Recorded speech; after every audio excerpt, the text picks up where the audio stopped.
بسم اللہ الرحمن الرحیم۔ السلام علیکم۔ پروگرام علم و حکمت میں خوش آمدید۔ میں ہوں محمد حسن الیاس۔ ناظرین کرام، جس وقت ہم یہ دعویٰ کرتے ہیں کہ ہم مسلمان ہیں تو اس کے بعد ہم پر یہ لازم ہوتا ہے کہ اپنی اناؤں کو، اپنے قائم شدہ تصورات کو، اپنی روایت کو، ہر چیز کو اللہ کے دین کے آگے سرنڈر کر دیں۔ دین کہاں ہے؟ قرآن و سنت میں بیان ہوا ہے۔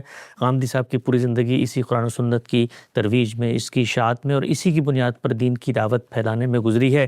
اس پروگرام کے پلیٹ فارم پہ ہماری خواہش ہوتی ہے کہ فرقہ وارانہ تعصبات سے بالاتر ہو کے خالص قرآن و سنت کی بنیاد پر لوگوں کو صحیح دین کی معلومات فراہم کی جائے اور ان کی تعلیم و تربیت کا بندوبست کیا جائے۔ اسی سلسلے کو لے کے حاضر خدمت ہیں حزب سابق حماس سے تشریف فرمائے جناب جاوید احمد غامدی صاحب۔ السلام علیکم غامدی صاحب۔ وعلیکم السلام۔ ہم سے بہت شکریہ آپ کے وقت کا۔ پروگرام کے بارے میں آپ جانتے ہیں کہ ہم قرآن مجید کو زیر بحث لے کر آتے ہیں، رسول اللہ صلی اللہ علیہ وسلم کے ارشادات زیر بحث آتے ہیں، صحابہ اکرام کے آثار زیر بحث آتے ہیں، اور آپ لوگوں کی جانب سے بھیجے ہوئے سوالات کو بھی غامدی صاحب کی خدمت میں رکھتے ہیں اور ان سے دین کو سیکھنے کی کوشش کرتے ہیں۔ آغاز کرتے ہیں ہم سب۔ میرے سامنے آج جو آیت ہے جس کا میں نے انتخاب کیا ہے، جس پہ میں چاہوں گا کہ آپ سے توضیح طلب کروں، وہ سورہ بقرہ کی آیت نمبر 256 ہے۔ بہت ہی معروف اور مشہور آیت ہے۔ اس آیت میں ارشاد فرمایا ہے، اور یہ جو چاہیں رویہ اختیار کریں، دین کے معاملے میں اللہ کی طرف سے کوئی جبر نہیں ہے۔ حقیقت یہ ہے کہ ہدایت اس قرآن کے بعد اب گمراہی سے بالکل الگ ہو چکی ہے، لہٰذا جس نے شیطان کا انکار کیا اور اللہ کو مانا، اس نے گویا نہایت مضبوط رسی پکڑ لی جو کبھی ٹوٹ نہیں سکتی، اور اس لیے کہ اللہ سمیع و علیم ہے۔ اس میں ایک لفظ آیا ہے طاغوت کا، اس کی ہم سب نے شرح کی ہے، یعنی وہ جو خدا کے سامنے سرکشی، تمرد اور استکبار اختیار کرے۔ اس میں اور شیطان میں کوئی فرق نہیں ہے۔ قرآن میں یہ دونوں بالکل ہم معنی استعمال ہوتے ہیں۔ ہم سب قرآن مجید کی بڑی مشہور آیت ہے لا اکراہ فی الدین، سورہ بقرہ کے اس مقام کو میں نے آپ کی خدمت میں پیش کیا۔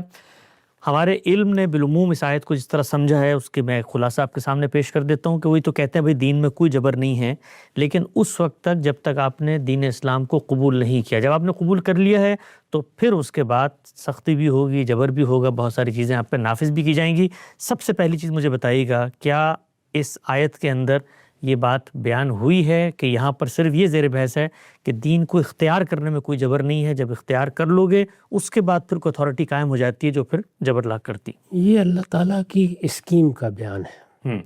قرآن مجید میں بڑی وضاحت کے ساتھ یہ بیان کیا گیا ہے کہ اللہ تعالیٰ نے انسان کی ہدایت کے لیے کیا اسکیم پیش نظر رکھی ہے۔ جی، اس میں ظاہر ہے کہ جو لوگ اس کو پوری طرح نہیں سمجھتے، وہ فلسفے کے پس منظر سے ہوں، وہ سیاست کے پس منظر سے ہوں، وہ عمرانیات کے پس منظر سے ہوں، بہت سے اعتراضات کرتے ہیں۔ جی، اس لیے یہ ضروری ہے کہ اس کو ابتدا سے اچھے طریقے سے سمجھ لیا جائے۔ قرآن مجید ہمیں یہ بتاتا ہے کہ اللہ تعالیٰ نے انسان کی فطرت میں اپنی ہدایت الہام کی ہے، یعنی انسان کو بناتے وقت اس نے کوئی سادہ لوح اس کے دماغ میں نہیں رکھی جس پر نقوش اب ترتیب پانے ہیں، ٹھیک، بلکہ اس کے باطن میں بنیادی حقائق الہام کر دی۔ صحیح۔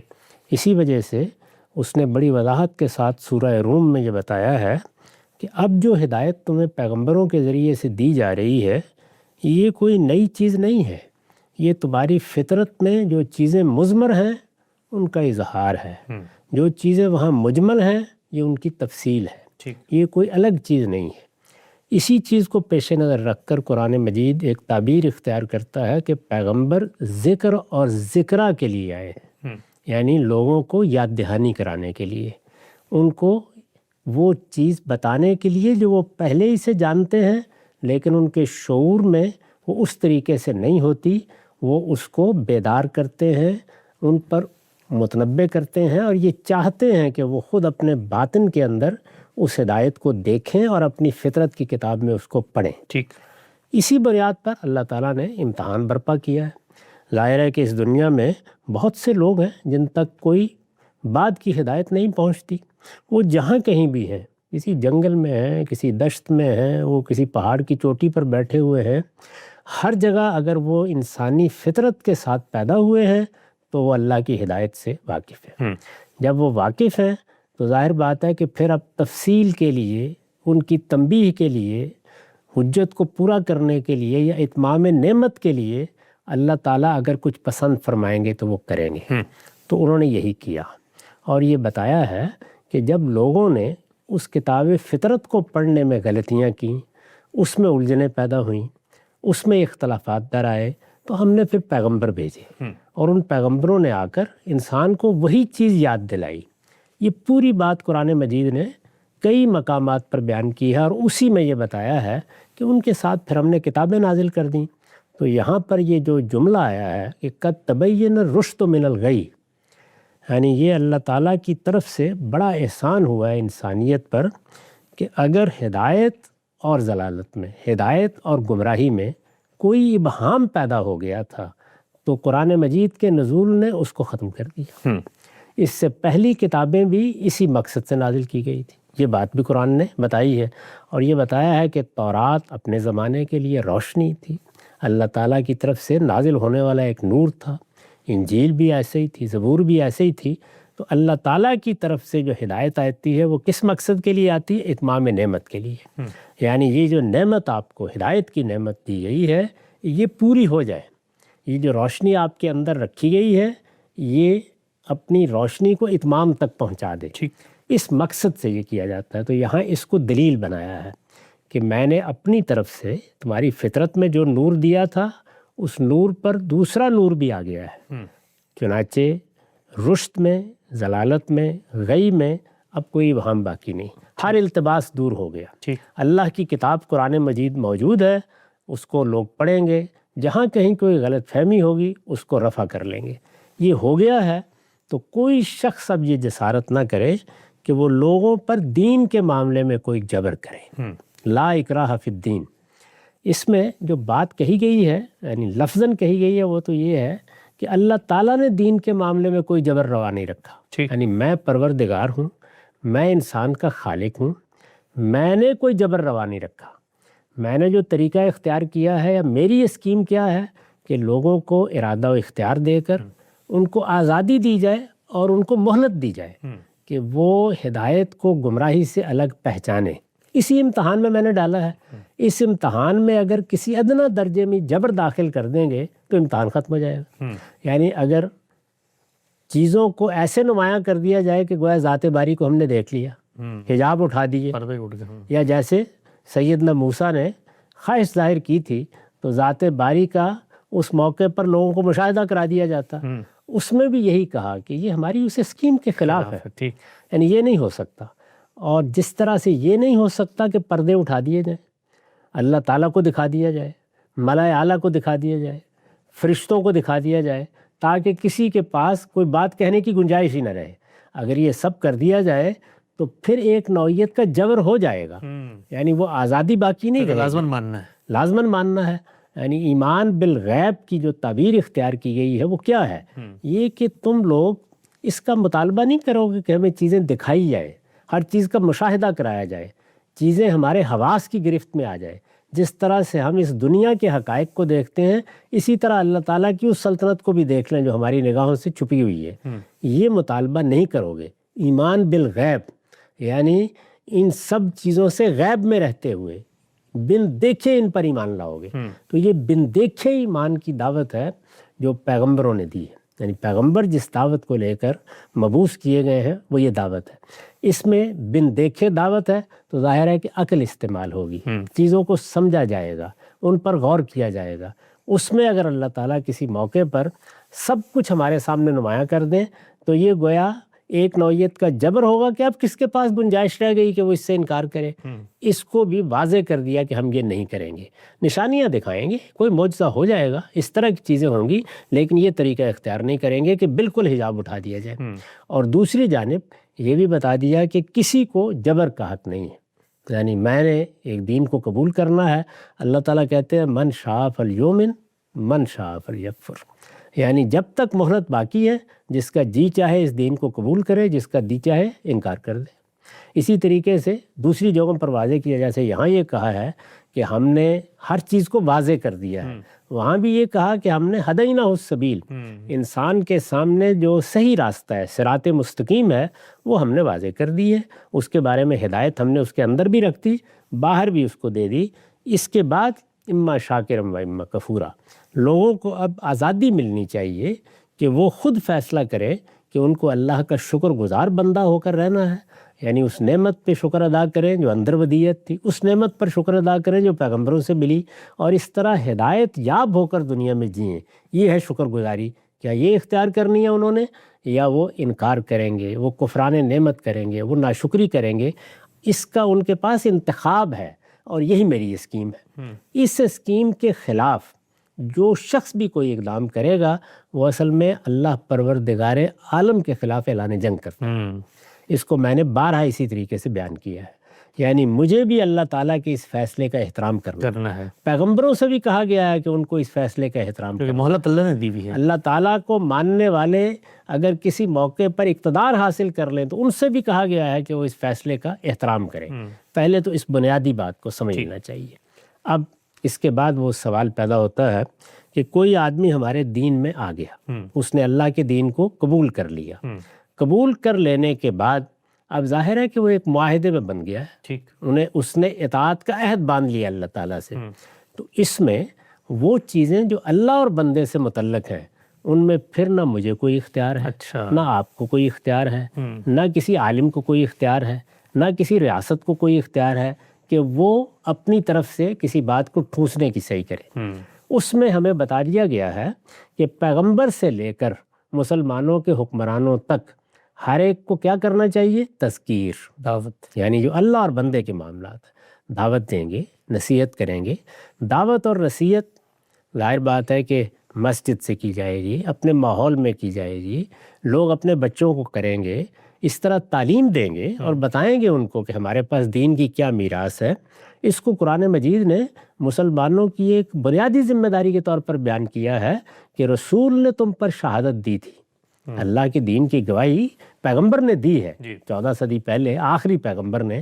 اس کے بعد اب یہ گواہی تمہیں دنیا پر دینی ہے، تو دنیا کو پہنچانا، دنیا کی قوموں کو دین پہنچانا، اپنے لوگوں کو پہنچانا، اگر کوئی ہماری ریاست ہے تو اس میں اس کے فکر کو عام کرنا، یہ سب دعوت کے اسلوب میں ہوگا۔ اس کی حکمت عملی بھی واضح کرتی، یہ بتایا کہ ادعو الی سبیل ربک بالحکمہ والموعظۃ الحسنہ وجادلہم باللتی ہی احسن، یعنی تمہیں اس دعوت کو پہنچانا ہے، یہ تمہارے پروردگار کے راستے کی دعوت ہے۔ یعنی پروردگار کا راستہ کیا ہے؟ وہی صراط مستقیم، جس کے بارے میں ہم دعا کرتے ہیں اہدنا الصراط المستقیم، یہ اس راستے کی دعوت ہے۔ تم اس راستے کی طرف لوگوں کو بلاؤ، لیکن حکمت کے ساتھ۔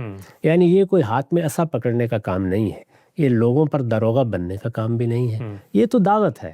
اس میں کیا ہوگا؟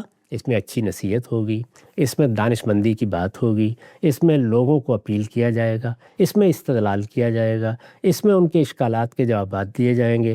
اگر کسی موقع پر کوئی بحث مباحثے کی نوبت آ جائے تو وہاں بھی بہت اچھے ماحول میں، اچھی فضا میں باللتی ہے آسن، اس میں خاص طور پر ہدایت فرمائی، یہ دعوت پیش کی جائے گی۔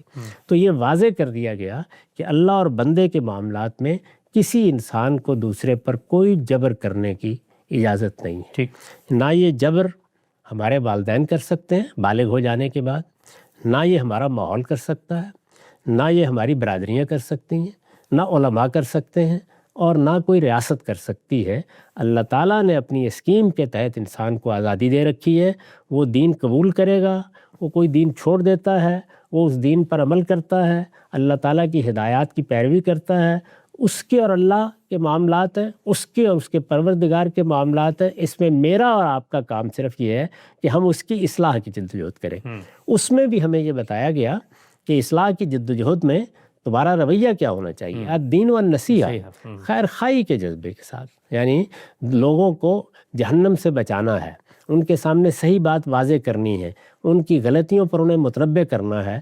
اس میں محبت، ملائمت، اس میں نرمی، اس میں شفقت، یہی ہونی چاہیے۔ اس طریقے سے یہ دعوت علماء بھی دیں، اس طریقے سے یہ دعوت حکمران بھی دیں۔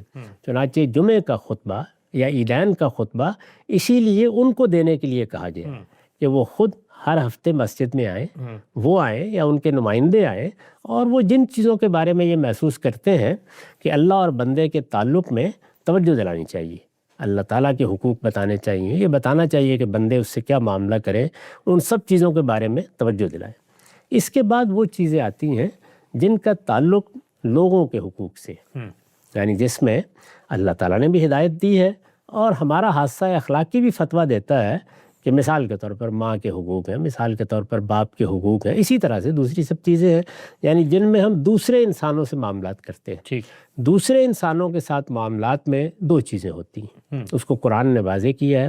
ہم حق تلفی کرتے ہیں کسی کی، یعنی وہ حق ہم پر عائد ہوتا تھا، ہم نے اس کو تلف کر دیا، یا ہم کسی کی جان مال آبرو کے خلاف کوئی زیادتی کر بیٹھتے ہیں، ٹھیک، یا زیادتی کا ارادہ کرتے ہیں، یا اس کے لیے اقدام کرنے کے لیے تیار ہوتے ہیں۔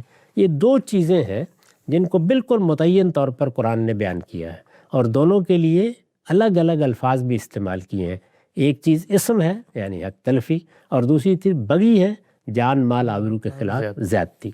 یہ دو چیزیں ہیں جن میں معاشرے کو، سوسائٹی کو، مسلمانوں کی جماعت کو، گرد و پیش کے ماحول کو یہ حق حاصل ہو جاتا ہے کہ وہ کسی کا ہاتھ پکڑ لے۔ یہ دنیا کے نظم کا تعلق ہے، اس میں انسان ہیں جن کے مابین حدود سے تجاوز ہو گیا، ایک حق عائد ہوتا تھا وہ کسی نے پورا نہیں کیا۔ اس مقصد کے لیے انسانوں نے حکومتیں بنائی، یعنی یہ جو دنیا میں حکومت کا نظام ہے یہ اس ضرورت سے پیدا ہوا ہے۔ انسان حق تلفی کر دیتا ہے، اسی طرح سے وہ کسی کی جان مال آبرو کے لیے خطرہ بن جاتا ہے۔ اس کو حق تلفی سے روکنے کے لیے، جان مال آبرو کے خلاف کسی زیادتی سے روکنے کے لیے ہم نے نظم بنایا ہے۔ یہ حق در حقیقت کس کا ہے؟ معاشرے کا، مسلمانوں کی جماعت کا۔ اسی کو بیان کیا گیا ہے کہ تم کو امر بالمعروف کرنا ہے اور نہی عن المنکر کرنی، یعنی ان میں جتنی چیزیں ہیں وہ سب دنیا میں مانی ہوئی ہوتی ہیں۔ معروف میں وہ چیزیں آتی ہیں جن میں پوری دنیا، پوری انسانیت اس بات کو مانتی ہے کہ یہ تو بھلائی کے کام ہے، ان کو حق کے طور پر قبول کرنا چاہیے۔ اور اسی طرح سے منکر میں وہ چیزیں آتی ہیں جیسے کسی کی جان کے خلاف، کسی کی آبرو کے خلاف، کسی کے مال کے خلاف کوئی تعدی کی جائے، اس کو دھوکہ دیا جائے، فریب کیا جائے۔ یہ وہ سب چیزیں ہیں جن میں پوری انسانیت نے جب یہ نظم بنائے ہیں تو ان کو یہ حق دیا ہے، مانا ہے۔ جتنی دنیا میں حکومتیں قائم ہوتی ہیں یا نظم قائم ہوتے ہیں، یا کسی موقع پر کوئی ایسا جماعتی تصور پیدا ہوتا ہے جس میں لوگ مل کے معاملات کو سنبھالیں، خواہ وہ قبائلی سطح پر ہو، وہاں یہ حق حاصل ہو جاتا ہے۔ تو بنیادی طور پر یہ کس کا حق ہے؟ مسلمانوں کی جماعت کا، ان کے معاشرے کا۔ اس حق کو جس وقت ہم ایک نظم حکومت کے طور پر اختیار کرتے ہیں تو جن لوگوں کو ہم ذمہ داری دیتے ہیں، وہ عدالتیں بناتے ہیں، وہ کارروائی کرتے ہیں، یا ہم پولیس کا محکمہ قائم کرتے ہیں، یہ وہ جگہ ہے جہاں آپ کو پھر حق حاصل ہے کہ آپ اقدام کریں۔ اس کا لا اکراہ فی الدین سے کوئی تعلق نہیں ہے۔ یہ وہ بات ہے، یعنی پوری بات کو سمجھ لینا چاہیے۔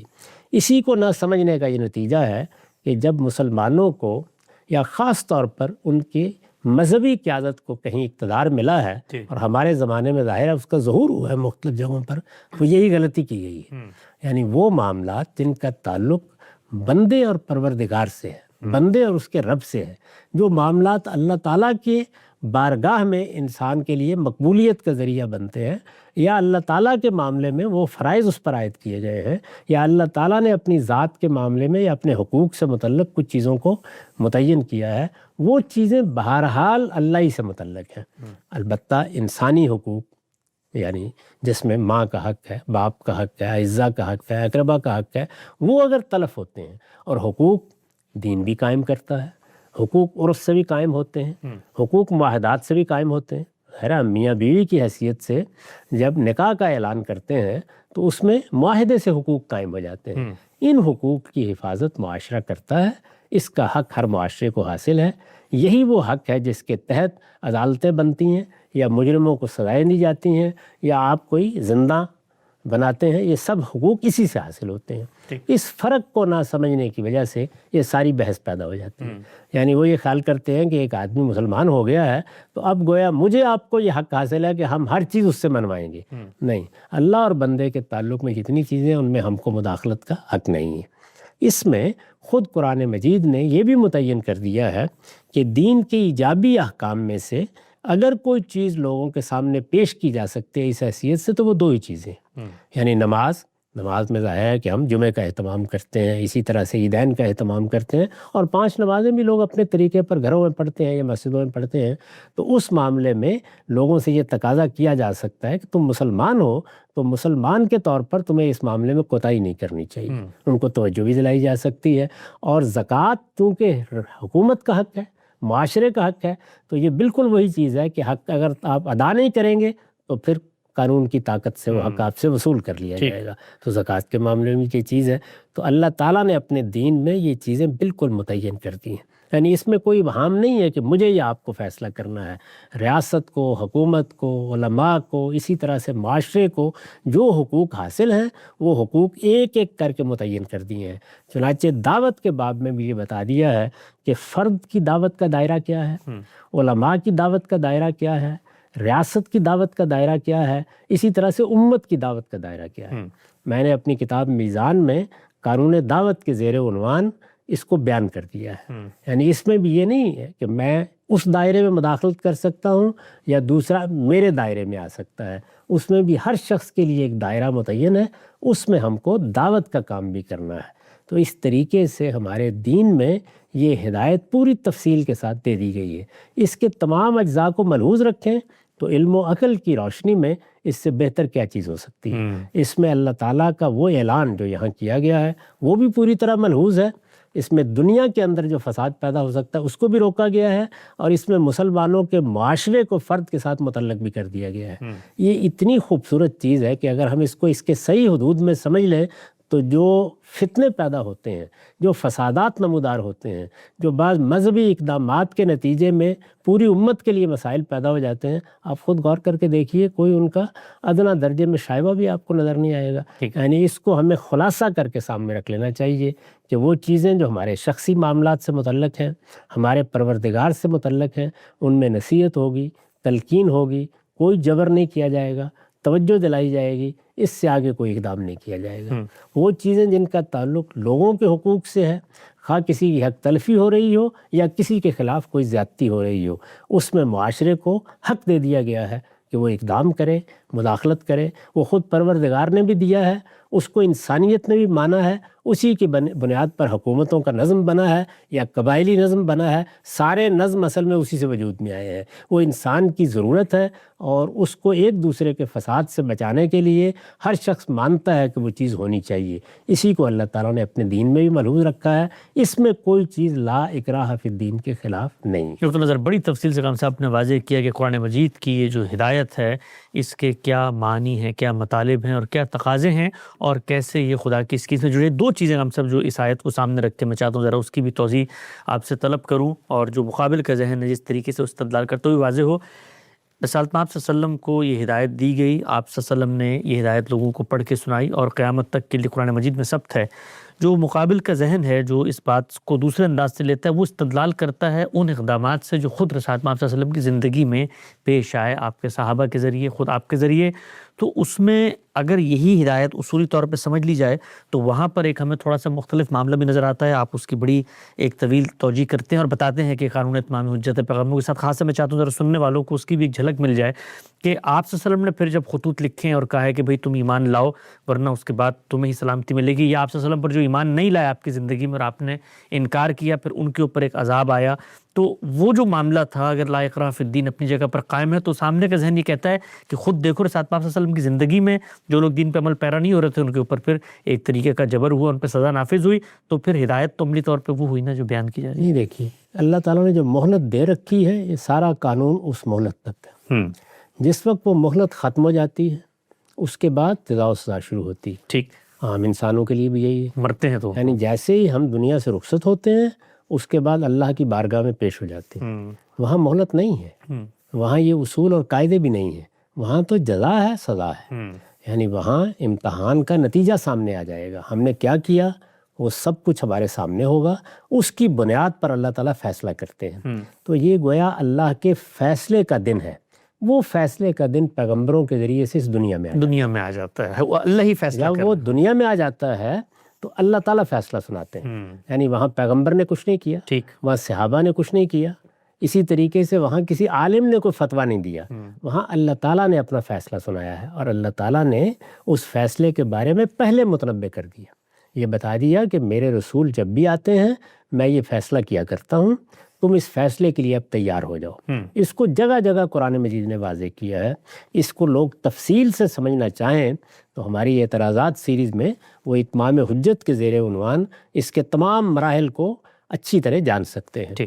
اس میں لوگ التباس پیدا کرتے ہیں. یہ دو الگ الگ چیزیں.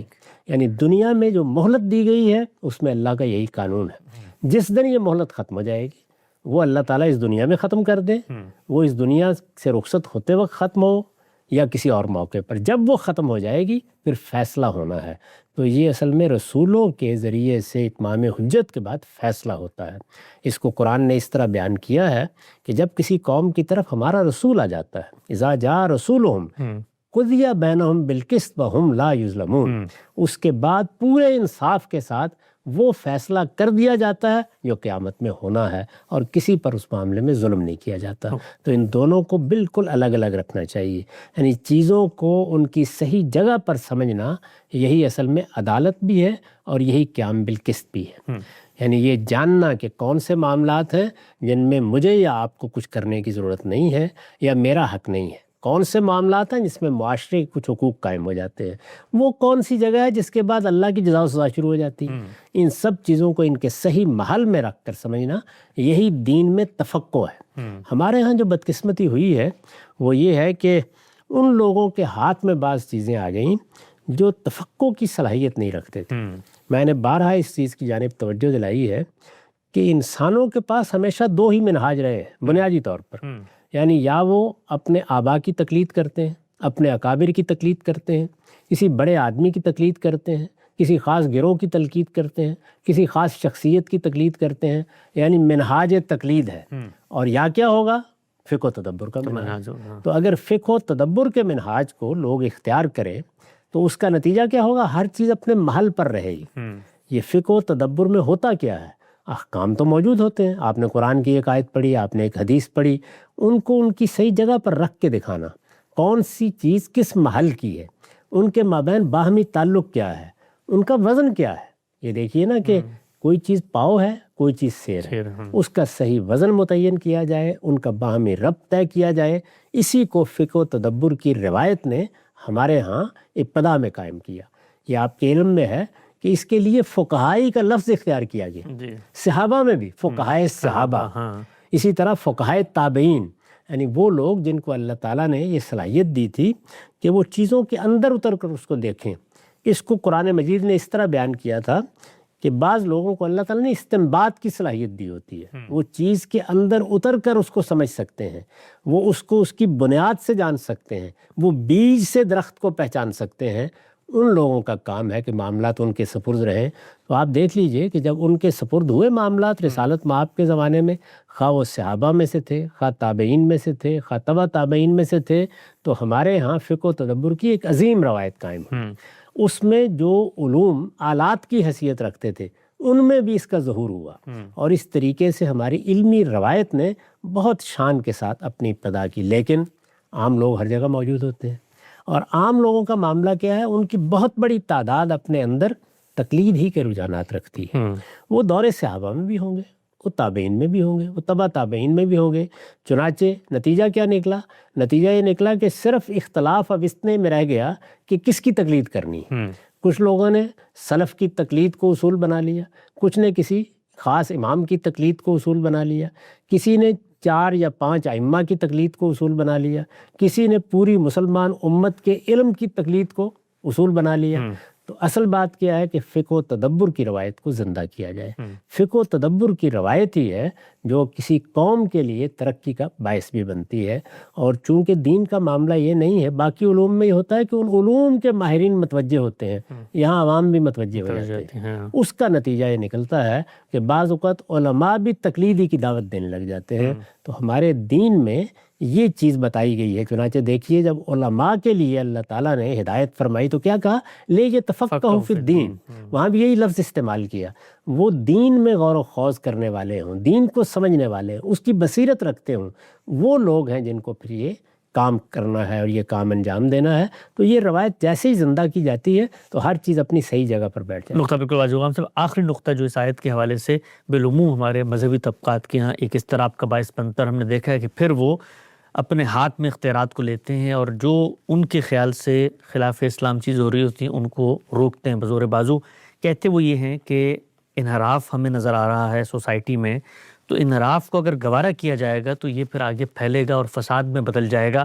تو وہ جو آپ نے تعبیر توجیہ پیش کی ہے کہ انحراف دو نوعیت کا ہے، اگر تو خدا سے متعلق کوئی جرم ہے، کسی نے کفر کیا ہے، شرک کیا ہے، کوئی اور بدعت ایجاد کی ہے، تو اس کی مہلت تو خود خدا تعالیٰ نے دی ہوئی ہے دنیا میں، وہ انحراف رہے گا قیامت تک اور مرنے کے بعد حساب۔ لیکن اگر انحراف دنیا کے امن و امان کے لیے مسئلہ بن رہا ہے، کہیں پر میری جان مال آبرو کے خلاف زیادتی ہو رہی ہے، تو اس میں پھر ریاست کو حق ہے کہ وہ آگے بڑھ کے اس انحراف کو روکے گی وہاں پہ۔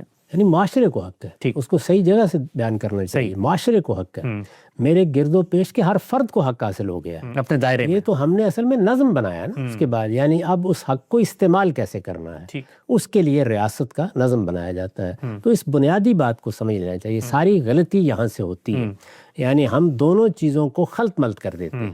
وہ چیزیں جو اللہ اور بندے کے تعلق کے بارے میں ہیں، وہاں کوئی انحراف اگر ہوتا ہے تو ہم دعوت دیں گے، ہم اصلاح کریں گے، ہم توجہ دلائیں گے، ہم تنبیہ کریں گے۔ اور قرآن نے اس کے لیے جو لفظ استعمال کیا وہ کیا ہے؟ لِيُنذِرُوا قَوْمَهُمْ، علماء کے بارے میں سورہ توبہ کے آخر میں، کہ وہ اپنی قوم کو انذار کریں، اپنی قوم کو خبردار کریں۔ یہ انذار کرنا، یہ خبردار کرنا، یہ ان انحرافات سے متعلق اللہ کی ہدایت ہے۔ اس طرح کے جتنے معاملات ہیں ان میں انذار تو ہوگا، لیکن بہرحال اس میں ہاتھ پکڑا جا سکتا ہے، سد ذریعہ کے اقدامات کیے جا سکتے ہیں۔ اس میں اگر کسی نے جرم کا ارتکاب کیا ہے تو اس کو سزا دی جا سکتی ہے، اور یہ سزائیں خود اللہ تعالیٰ نے بھی بعض معاملات میں مقرر کر دی ہیں، اور یہ بتا دیا ہے، بلکہ حکمرانوں کو پابند کیا ہے کہ اس معاملے میں مسلمانوں کو وہ سزائیں دی جائیں۔ تو اس سے بالکل درست طریقے سے ہر چیز کو اپنی جگہ پہ رکھ دیا ہے۔ یہی اصل میں وہ چیز ہے کہ چیز کو آپ اگر اس کی جگہ سے ہٹا دیں تو اس میں الفاظ قائم رہ جاتے ہیں، اس کی حقیقت لوگوں کی نگاہوں سے اوجھل ہو جاتی ہے۔ نقطہ بالکل واضح ہو گیا۔ قرآن مجید کے اس مقام کے اندر کیا اسباق ہمارے لیے پنہاں ہیں، غامدی صاحب سے بڑی تفصیلی طور پہ ہم نے ان کو سمجھنے کی کوشش کی۔ آگے بڑھاتے ہیں سلسلہ گفتگو کو۔ میرے سامنے ایک روایت ہے، صحیح مسلم کی روایت ہے، عبداللہ بن مسعود رضی اللہ تعالیٰ عنہ سے مروی ہے۔ وہ کہتے ہیں کہ رسول اللہ صلی اللہ علیہ وسلم نے فرمایا، سچائی کو اختیار کرو، اس لیے کہ سچائی نیکی کی طرف رہنمائی کرتی ہے اور نیکی جنت کی طرف لے جاتی ہے۔ یاد رکھو، آدمی سچ بولتا ہے، پھر بولتے بولتے اللہ کے نزدیک صدیق لکھ دیا جاتا ہے۔ ہم سب قرآن مجید کی پوری ہدایت اسی پر مبنی ہے۔ ہم دنیا میں آئے ہیں، خود جب ہم خالق کا اقرار کرتے ہیں تو یہ سب سے پہلے اسی حقیقت کا سچائی کے ساتھ اعتراف کرنا ہے۔ یہاں پر ایک بات آئی ہے کہ اللہ کے نزدیک صدیق لکھ دیا جاتا ہے، اس سے کیا مراد ہے ہم سب؟ یعنی جب آدمی صدق و صفا کو اختیار کرتا ہے تو پہلے مرحلے میں تو یہ ایک فعل ہے، یعنی میں نے صدق و صفا کو اختیار کیا تو کوئی بات میری زبان سے صداقت کی نکلے گی، میرے عمل میں اس کا ظہور ہوگا۔ اگر میں اس کو اپنی زندگی بنا لیتا ہوں، جیسے ہم عام زندگی میں مشاہدہ کرتے ہیں کہ میں نے ایک نیکی کا کام کیا یا آپ نے ایک کام کیا، اسی طرح اس کے مقابل میں کوئی برائی مجھ سے ہو گئی، آپ سے ہو گئی، تو یہ برائی ہو گئی ہے تو ہم ندامت کے ساتھ توبہ کریں گے، اس کو چھوڑ دیں گے، اپنی اصلاح کرنے کی کوشش کریں گے۔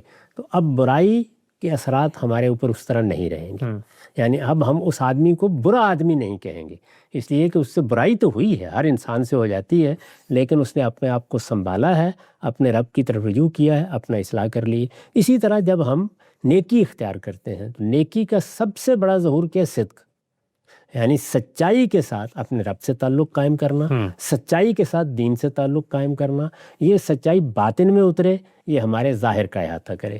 جب ہم اس کو اختیار کر لیتے ہیں تو یہ فعل سے آگے بڑھ کر ہماری پوری شخصیت بن جاتی ہے، صفت بن جاتی ہے۔ جب یہ وہ صفت بنتی ہے اور گویا ہمارے وجود کا تعارف بن جاتی ہے تو اس کے لیے عربی زبان میں صدیق کا لفظ استعمال ہوتا ہے۔ تو یہ صدیق کا لفظ ہے جس کے بارے میں بتایا کہ پیغمبروں کے آنے کے بعد جو لوگ سراپا صدق و صفا ہو کر ان کو مان لیتے ہیں ان کو بھی یہی کہا جاتا ہے۔ ابو بکر صدیق اسی لیے کہا گیا، سیدنا صدیق کو اسی لیے الصدیق کہا گیا، وہ تو الصدیق ہے، یعنی اس امت کے اندر گویا صداقت کا سب سے پہلا اور بڑا نمونہ ہے، وہ ہم سب کے لیے اسوہ حسنہ ہے۔ لیکن اپنی اپنی سطح پر یہ صداقت اور یہ صدیقیت ہی ہے جو ہر انسان کی منزل ہونی چاہیے۔ تو جس وقت بندہ اس طریقے سے صدق و صفا کو اختیار کر کے آگے بڑھتا ہے اور اس میں کوئی کمزوری نہیں دکھاتا، اگر کوئی غلطی ہوتی ہے تو اپنی اصلاح کرتا ہے، تو اللہ تعالیٰ پھر آہستہ آہستہ اس کو قریب کرتے ہیں۔ اب گویا وہ صدیق کی حیثیت سے یہاں بھی اپنا تعارف حاصل کر سکتا ہے اور قیامت میں بھی اسی حیثیت سے اٹھایا جائے گا۔ تو اس کو پھر دوسری جگہ بیان کیا ہے سورہ نساء میں کہ اگر تم اللہ اور اللہ کے پیغمبر کی اطاعت پر حقیقی معنی میں قائم ہو جاؤ گے تو پھر اس کا ایک انعام ملے گا۔ اور وہ انعام کیا ہے؟ تمہیں معیت حاصل ہوگی جن لوگوں نے اللہ تعالیٰ کی اس نعمت کو سمجھا اور اس کا حق ادا کیا، ان کو اللہ تعالیٰ اٹھائے گا۔ کن لوگوں کے ساتھ اٹھائے گا؟ مع النبیین والصدیقین والشہداء والصالحین۔ ٹھیک، تو یہ اصل میں وہ انعام، وہ نتیجہ، وہ ثمرہ ہے جو اللہ تعالیٰ نے بیان فرمایا۔ نقطہ بالکل واضح ہو گیا۔ آگے بڑھاتے ہیں، صحابہ اور تابعین کے آثار اور ان کی روایات کو بھی ہم زیر بحث لاتے ہیں۔ ابو حمزہ نے ابراہیم سے روایت کیا ہے کہ انہوں نے کہا کہ اگر محمد صلی اللہ علیہ وسلم کے صحابہ نے ایک ناخن کے برابر جگہ پر بھی مسح کیا ہو تو میں زیادہ اجر حاصل کرنے کے لیے اس سے آگے نہیں بڑھوں گا اور اس کو نہیں دھوں گا۔ آگے فرماتے ہیں کہ ہماری جانب سے کسی گروہ کی تحقیر اور بے وقتی کے لیے یہی کافی ہے کہ ہم ان کے علم و تفقہ کی جستجو تو کریں لیکن ان کے عمل کی مخالفت کر دیں۔ گویا بیان یہ کیا ہے تابعی نے کہ صحابہ نے اگر کسی چیز پر عمل درآمد کیا ہے اور کہیں پہ ایک رخصت موجود تھی اور اس میں انہوں نے اتنا صحیح مسح کیا ہے، تو ہم لوگ آج آگے بڑھ کے یہ کہنا کہ جی ہم زیادہ اجر کے طلبگار بنتے ہیں، گویا ہم عزیمت پہ عمل درآمد کر رہے ہیں تو ہم ان کے عمل کی مخالفت کریں، یہ ہمیں گوارا نہیں ہے۔ گویا صحابہ کا جو عمل ہے اور وہ رخصت پر بھی جب عمل کرتے ہیں تو ہمیں اس سے ایک نمونہ حاصل کرنا چاہیے اور وہیں تک رکنا چاہیے۔ ہم یہ نہیں کہہ سکتے کہ ہم جی ان سے بھی آگے بڑھ کے، گویا ان کے اندر بھی تو عزیمت کا پہلو تھا لیکن ہم آگے بڑھ کے ان سے بھی آگے بڑھیں اور اس پر عمل درآمد کرنا چھوڑ دیں۔ بڑی غیر معمولی ہدایت ہے اور ہر شخص کو اس کی جانب توجہ دلانی چاہیے۔ یعنی اللہ تعالیٰ نے جو دین کی ہدایت دی اس کا عملی ظہور جس جماعت میں ہوا ہے وہ جماعت صحابہ ہے۔ جس طریقے سے دین ان کے حوالے کیا گیا ہے، لہٰذا دین کو پہنچانے میں انہوں نے کوئی کوتاہی نہیں کی۔ بالکل اسی طرح سے اگر آپ ان کی پوری جماعت کو سامنے رکھیں تو انہوں نے اپنی پوری جماعت کی سطح پر دین کا بہترین نمونہ پیش کیا۔ وہ دین کا بہترین نمونہ ہے جس کی بنیاد پر قرآن مجید نے پروردگار عالم کی طرف سے ان کو یہ بشارت دی ہے کہ کنتم خیر امہ۔ یہ معمولی درجے کی بات نہیں ہے، تم بہترین جماعت ہو۔ اب ظاہر ہے کہ اگر بہترین جماعت وہ ہے تو ان سے آگے کوئی نہیں بڑھ سکتا، یعنی پھر وہی اصل میں ہمارے لیے نمونہ ہے۔ اسی کو رسالت مآب صلی اللہ علیہ وسلم کی نسبت سے بھی بعض روایتوں میں بیان کیا گیا ہے کہ اگر تمہیں اس معاملے میں کوئی فیصلہ کرنا ہو تو یہ دیکھو ما انا علیہ واصحابی، یعنی میرے صحابہ نے کیا نمونہ پیش کیا ہے۔ اگر ہم اس کو اپنے سامنے رکھ لیں تو میں آپ سے عرض کرتا ہوں کہ ایک نگاہ ڈال کے دیکھ لیجئے، ہمارے ہاں جتنی غلط تعبیرات عمل کے معاملے میں ہیں، جتنے انحرافات ہوئے ہیں، ان کے لیے کوئی گنجائش باقی نہیں رہتی۔ یا سادہ لفظوں میں یوں سمجھیے کہ دین میں شرک ہے جو بڑا گناہ ہے، کفر ہے، ظاہر ہے وہی بڑا گناہ ہے، ان کو بہت اچھے طریقے سے قرآن واضح کر دیتا ہے۔ یعنی قرآن مجید بتاتا ہے کہ شرک کیا ہے، قرآن بتاتا ہے کفر کا اطلاق کن چیزوں پر ہوتا ہے، اس میں تو قرآن مجید بہت کافی ہے۔ لیکن دین میں کوئی بدعت داخل کر دی جائے، یہ ظاہر ہے کہ عملی نوعیت کی چیز ہے۔ اس طرح کے انحرافات پیدا ہوتے ہیں، اصول تو بتا دیا گیا ہے۔ صحابہ کرام کے ہاں اس کا کوئی شائبہ بھی نہیں ہے، یعنی انہوں نے کبھی کوئی بدعت اختیار نہیں کی۔ تو اس کا مطلب یہ ہے کہ اگر ہم دین کے ظہور کو دیکھنا چاہتے ہیں عملی طور پر تو عملی نمونے کی حیثیت صحابہ کرام کی جماعت کو حاصل ہے۔ اس کو سامنے رکھ کر ہمیں اپنے معاملات کا جائزہ لینا چاہیے۔ اس کو بھی بعض لوگوں نے ایک غلط جگہ پر اطلاق کر کے دکھا دیا، وہ ہے دین کا فہم۔ دین کے فہم کا تعلق علمی مباحث سے ہے، یعنی اس میں کسی کی پیروی نہیں کی، وہ معیار قرآن و سنت، وہ معیار قرآن و سنت ہے، لیکن عمل میں ظہور ہوا ہے نا، یعنی وہ کیا لوگ ہیں جو دین بنانا چاہتا ہے، کیا وہ آخری چیزیں ہیں جو لوگوں کو چاہتا ہے کہ دین اختیار کرے، مطلوب انسان کون سے ہیں، وہ سب تصویریں ہمارے سامنے صحابہ کرام کے ذریعے سے آ جاتی ہیں۔ تو اس کی طرف قرآن نے بھی توجہ دلائی ہے اور بار بار توجہ دلائی ہے، یہ بتایا ہے کہ ان کی پیروی کرو، ان کو دیکھو، اس طرح ایمان لاؤ جس طرح وہ ایمان لائے ہیں۔ تو ایمان لانے کی کیفیت کیا ہونی چاہیے، پیغمبر کی اطاعت کا جذبہ کیا ہونا چاہیے، دین کو مان کر یا سمجھ کر اس پر عمل پیرا ہونے کے لیے کیا صورت ہونی چاہیے، کیا آمادگی ہونی چاہیے، یہ چیزیں ہیں جو صحابہ سے سیکھنے کی۔ نقطہ بالکل واضح ہو گیا۔ پروگرام کے وقت کے خاتمے سے پہلے آپ لوگوں کے کچھ سوالات بھی ہم لے لیتے ہیں۔ جی پوچھیے گا سوال۔ السلام علیکم، میرا نام فیصل کریم ہے اور میرا غامدی صاحب سے سوال یہ ہے کہ کسی کو اپنے اوپر ہونے والے ظلم و زیادتی کے اوپر صبر کی تلقین تو کی گئی ہے لیکن برابری کا بدلہ لینے کی اجازت بھی دی گئی ہے، تو میرا سوال یہ ہے کہ اگر ہر انسان یہ سمجھے کہ اگلے نے میرے ساتھ زیادتی کی ہے، بدلہ لینے کی اجازت کو اپناتے ہوئے بدلہ لینا شروع کر دے تو اس سے ایک لامتناہی سلسلہ شروع ہو جائے گا، تو ہر کوئی بدلہ لینے کے لیے ایک دوسرے پر زیادتی کرے گا، تو اس میں کنفلکٹ ریزولیوشن کس طرح پیدا کی جا سکتی ہے؟ جی غام صاحب، جب قرآن مجید نے حق دے دیا ہے، مجھے بھی دے دیا، آپ کو بھی دے دیا، یعنی ہونا تو یہ چاہیے تھا نا کہ اللہ تعالیٰ پھر یہ کہتے کہ بھائی اب تم نے بدلہ لینا ہی نہیں، اگر حق دے دیا ہے تو اگر میں نے بھی ایکسرسائز کیا، حق آپ نے بھی کیا، تو پھر تو سبھی حق ایکسرسائز کریں گے، تو پھر تو ہر وقت تنی ہوگی۔ جی ظاہر ہے کہ بدلہ لینے کا حق دیا گیا، لیکن اس کے ساتھ ہی ایک دوسری ہدایت کر دی گئی ہے، اور وہ یہ ہے کہ اس بدلے کے لیے اب سوسائٹی کو اپنا کردار ادا کرنا ہے۔ اچھا، چنانچہ دیکھیے سورہ بنی اسرائیل کے آخر میں یہ کہا کہ کسی شخص نے دوسرے کو قتل کر دیا ہے، ہاں، میرے بھائی کو قتل کر دیا ہے، بدلہ لینے کا مجھ کو حق ہے، میں قصاص لے سکتا ہوں، سوسائٹی اب میری مدد کرے، تو سوسائٹی نے اس مدد کے لیے ایک نظم بنا دیا ہے، اور وہ ریاست کا نام، وہ ریاست کا نظم ہے۔ تو اب ہم اس کی طرف رجوع کریں گے، ٹھیک، لہٰذا وہ چیزیں جو ریاست کے دائرے میں نہیں آتی وہاں تک بدلہ ہم بھی لے سکتے ہیں۔ یعنی مثال کے طور پر کسی آدمی نے ہم سے منہ موڑا، ہم بھی منہ موڑ لیں، کسی نے ہم کو بری بات کہہ دی، جواب میں ہم بھی کوئی دو لفظ کہہ دیں گے۔ لیکن جو چیزیں ریاست نے اپنے دائرے میں لے لی ہیں وہ کیا ہے؟ اصل میں مسلمانوں کی جماعت سے حوالے کی گئی ہیں، ان میں اب اسی کی جانب رجوع کیا جائے گا، اس میں وہی مخاطب ہوں گے، وہی معاملات طے کریں گے۔ تو بدلہ تو ہم لینے جا رہے ہیں، لیکن ہم بدلہ اب قانون کے ذریعے سے لیں گے، وہ اب ہم اپنی طرف سے اقدام کر کے نہیں لیں گے۔ تو جس طریقے سے اللہ تعالیٰ کی ہدایات میں کسی چیز کا ہمیں پابند کیا جاتا ہے یا کوئی اجازت دی جاتی ہے، اسی طریقے سے نظم اجتماعی سے متعلق معاملات میں ہم اس کے بھی پابند ہیں کہ وہاں ان کے کسی فیصلے کی خلاف ورزی نہیں کی جائے۔ نقطہ بالکل واضح ہو گیا۔ پروگرام کا وقت یہاں پہ ختم ہوتا ہے، انشاءاللہ دوبارہ حاضر خدمت ہوں گے اگلے ہفتے۔